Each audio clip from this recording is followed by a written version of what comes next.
हाय buddies, ये है class 10th के इम्पोर्टेंट क्वेश्चन सीरीज। इस सीरीज में हम लोग कवर करने वाले हैं PYQs, NCERT, sample paper and competency based questions के कुछ इम्पोर्टेंट क्वेश्चंस। एंड ये है चैप्टर 1 बायोलॉजी लाइफ प्रोसेस का क्वेश्चंस में। पहले हम लोग शुरुआत करते हैं ऑब्जेक्टिव क्वेश्चन से।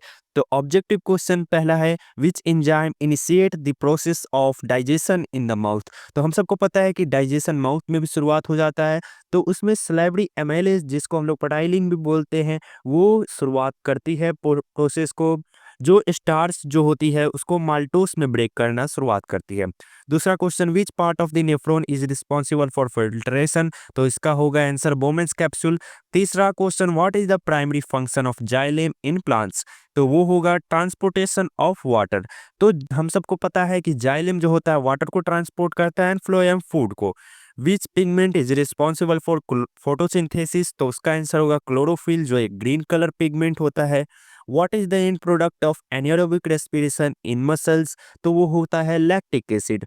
लैक्टिक एसिड प्रोड्यूस होने के कारण ही मसल क्रैम्प होता है। एंड इस पर ही बहुत सारे क्वेश्चन होते हैं। Which blood vessels carries oxygenated blood from veins to heart. तो इसका आंसर क्या होगा, पल्मिनरी वेन। पल्मिनरी वेन क्यों, अगर इसको याद करने का तरीका देखेंगे तो आर्टरी जो होता है अवे फ्रॉम दी हार्ट यानी ई ए, एंड वेन जो होता है वो towards the heart, towards the heart. तो यहाँ पर लंग्स टू हार्ट यानी टुवर्ड्स दी हार्ट जा रही है, एंड लंग्स से जो जाती है उसे हम लोग पल्मिनरी कहते हैं।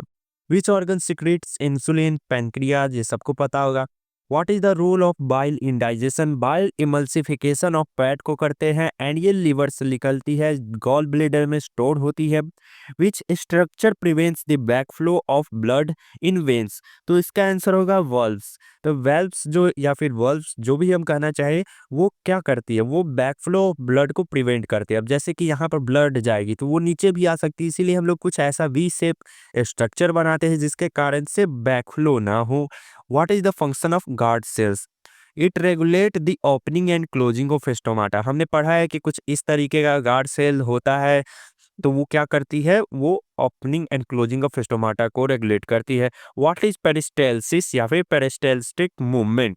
तो ये होता है rhythmic contraction and relaxation of muscles to move food through digestive tract. अगर इसको हम जानना चाहें तो हमें पता है कि माउथ जो होता है उसमें इसोफेगस होता है। तो इसोफेगस या फिर फूड पाइप्स में ही ये मूवमेंट शुरुआत हो जाती है, ताकि जो फूड है वो आराम से जा पाए। एंड ये कुछ हद तक स्टमक में भी होती है। उसके बाद define transpiration, loss of water as vapour from aerial parts of plants specially leaves. तो वाटर का लॉस क्यों होता है प्लांट में, ताकि एक्सेस अमाउंट ऑफ वाटर जब आ जाती है तो उसको लूज करने के लिए होता है ये प्रोसेस।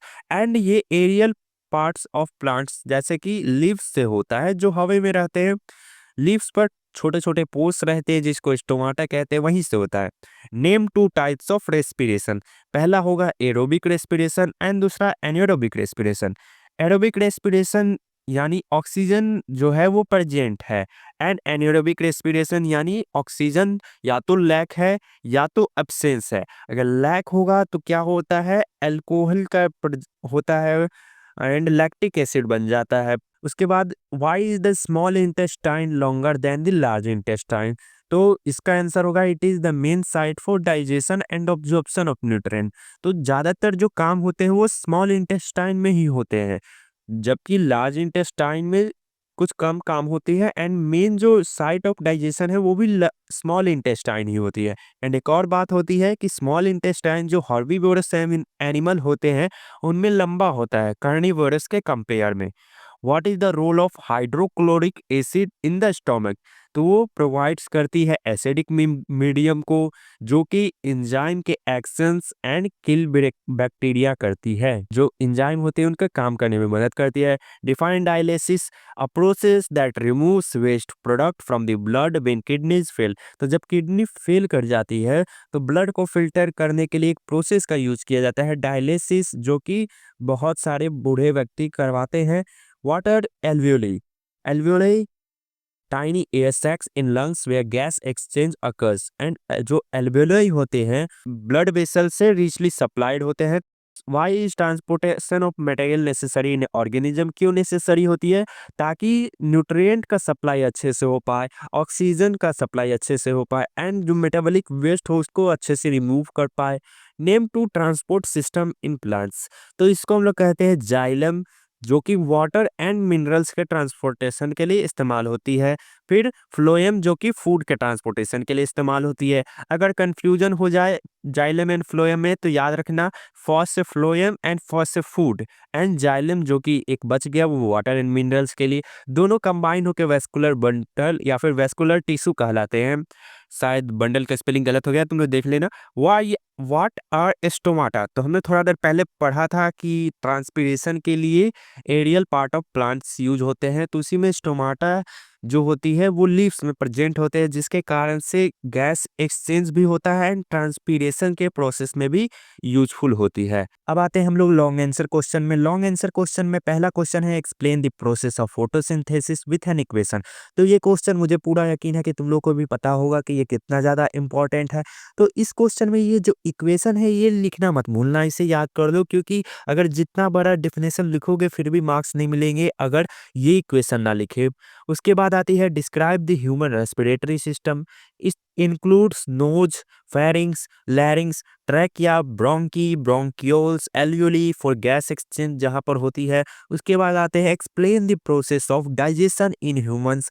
तो पहला होता है माउथ से शुरुआत होती है, टीथ च्यूइंग एंड क्रशिंग के लिए इस्तेमाल होती है, टंग टेस्टिंग यानी गस्टेटरी रिसेप्टर होती है वहाँ पर। फिर सलेवरी ग्लैंड जो सलेवरी एमाइलेज को रिलीज करती है जो कि ब्रेक्स स्टार्च। फिर स्टमक में क्या होता है, पेप्सिन डाइजेशन करता है प्रोटीन को।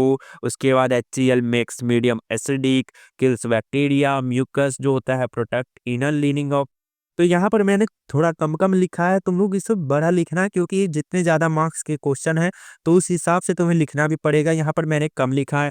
फिर एब्जॉर्प्शन होता है, तो इस ये सब होती है। उसके बाद हम लोग आते हैं नेक्स्ट क्वेश्चन पर, व्हाट इज डबल सर्कुलेशन। तो double circulation means blood Passage through the heart 2 times, यानी हार्ट से ब्लड 2 बार जाती है। तो इसमें पहले सर्कुलेशन जहाँ पर हार्ट से लंग्स में जाते हैं फिर दोबारा हार्ट में जाती है, उसे हम लोग पल्मोनरी सर्कुलेशन कहते हैं। फिर पल्मोनरी सर्कुलेशन हमने पीछे पढ़ा भी था, पल्मोनरी वेन एक क्वेश्चंस आए थे, उसी तरीके से यहाँ पर भी होते हैं। फिर सिस्टमैटिक सर्कुलेशन, सिस्टमैटिक सर्कुलेशन में क्या होती है, यहाँ पर हार्ट से पूरे बॉडी में जाती है। तो हार्ट से बॉडी यानी अवे फ्रॉम दी हार्ट, यानी वो क्या कौन करेगा, आर्टरी करेंगे।